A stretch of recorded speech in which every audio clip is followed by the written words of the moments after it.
কবি আমরা স্বপ্না কোথায় এসেছি সবাই? আমরা এখন জাংশনে এসেছি। বৃষ্টি ধারে থেকে সব খাবো। ব্রেকফাস্ট থেকে স্ন্যাক্স থেকে আরম্ভ করে তারপরে বল ডিনার সবকিছু কিন্তু আমরা খাবো আজকে বৃষ্টি ধার ভেঙে। এখন আমরা টি জংশনে বসে খাচ্ছি। এটা হচ্ছে ডায়মন্ড প্লাজাই তো, ডায়মন্ড প্লাজা টি জংশনে এসেছি। এসে আমরা এখন খাচ্ছি, এই যে বিস্কিট খুঁজছি।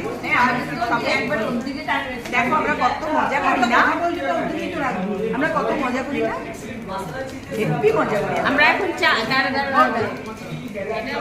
এটা কি দাঁত দিয়ে করবো নাকি? হয়েছে? এই যে দেখা, এই যে আমরা চা খাচ্ছি। চলো টাটা, পরে দেখা হচ্ছে। সবাই এখন চা খাচ্ছি, এরপরে আবার ডিনার করতে যাবো কিন্তু আমরা না